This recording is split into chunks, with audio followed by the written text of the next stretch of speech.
I want to talk about bullies and blessings coming up next on Pastor Bob's Coffee Break.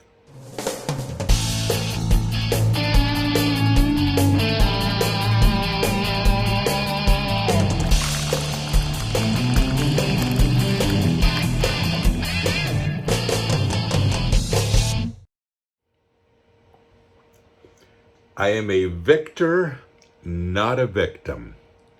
It's one of our mugs from probably at least a year ago, I think. We have the poster and the t-shirt that go along with it. And I want to talk about this today. That's why I chose it. And still such a good mug, isn't it? I am a victor, not a victim.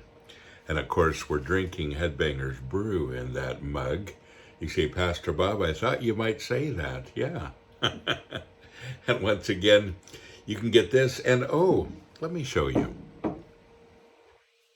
We have these cool hoodies. And on the front is this new logo that we have. We're Metalware Family. And on the back, the big picture of it. And these are really cool hoodies, really strong, really big. If you need it to be big and whatever size you want, we got. I think up to 5X if you need it. So there you go. We are metal, we are family.com. So I get a lot of questions and concerns that people have about being bullied and memories of being bullied. And, you know, it's something that a lot of people have gone through, and I'm one of them. And I still have those memories. In fact, I had a dream about one of them last night. And all these memories of being bullied in school came back to me. And I remember how difficult it was for many years, even going to school. I remember Sunday nights, and Sunday nights were a big deal in my family.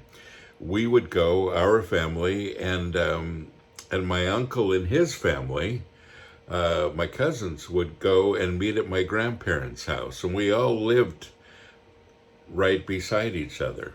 My grandparents, and then we lived there, and then my aunt and uncle lived over there.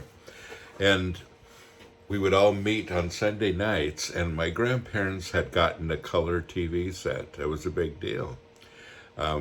Probably the only one in the community that had color TV. Well, community, we had 150 people that lived in the town.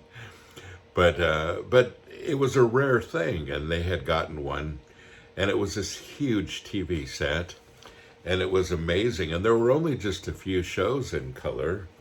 One was Bonanza, and the other, I think, was Walt Disney's Wonderful World of Color. But we would get together to watch 3 shows, and one of them was Sing Along with Mitch Miller. And he'd have, you know, his orchestra play all the good old songs, and they would have the words, you know, there so you could sing along. And we also had the song sheets. I don't know how we got them, but as a family, we'd sing along to all the old songs. And then we would watch Bonanza, and we'd watch Walt Disney's Wonderful World of Color. And it was it was a big deal for TV in those days, where, you know, you had to kind of continue to adjust the color to get it just right. And once you got it right, then you kind of had to start all over again. So I remember my uncle used to sit right there by the TV set and adjust it all night.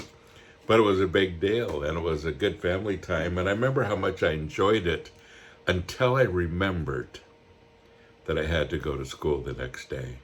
And then I'd get this queasy feeling in the pit of my stomach. I remember the feeling like it was yesterday. And I remember the feeling of being bullied. I remember things that people said and things that they did and things they made fun of. And it wasn't just my faith. It was, you know, my style of music. And growing up in a small town in Montana, my style of music wasn't extremely popular, although I think there are people that did like it. But and then I was just a little different, you know. I didn't like sports, and that was a big deal because everybody did. And so I was that guy. And, but all of these things to this day are still etched in my memory. And when I think about them, honestly, it seems like it was just yesterday. And I remember I would be feeling low and feeling discouraged, and my dad would say, now don't let them define you. That's not who you are. It's God's job to define you, and it is God's job to define you. And then he said, they don't have a lot going for themselves. If all they can do is find, time to bully people and that's all, then their future doesn't look real good. And the people that bullied me the most, that was absolutely true and sad. Eleanor Roosevelt said, no one can make you feel inferior without your consent. And so, folks, it's a good idea to stay focused and to realize that, you will be persecuted and bullied, and all those things will happen no matter what.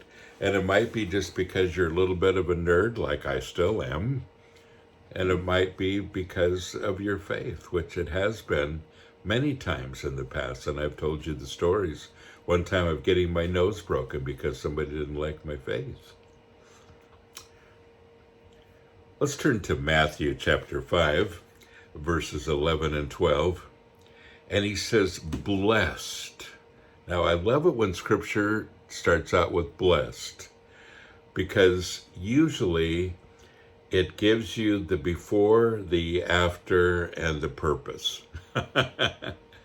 And when it says blessed, even though all of this junk is happening, you're blessed. We did that scripture a few days ago. James chapter 1, verse 2.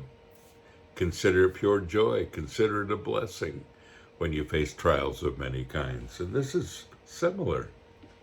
He says, blessed, morally courageous, and spiritually alive, with life joy in God's goodness. That kind of blessed. That sounds good.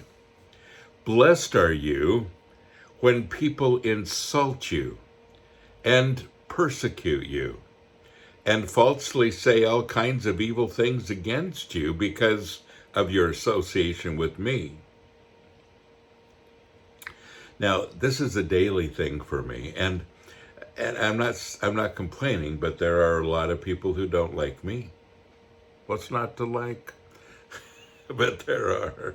And I get criticism all the time, and people calling me a devil, and there are very self-righteous Christians that don't think I should be a Christian with long hair and tattoos and that evil music. And, I've gone through that most of my life. But how do you get beyond that? And especially when there are other Christians that are saying all kinds of things about you.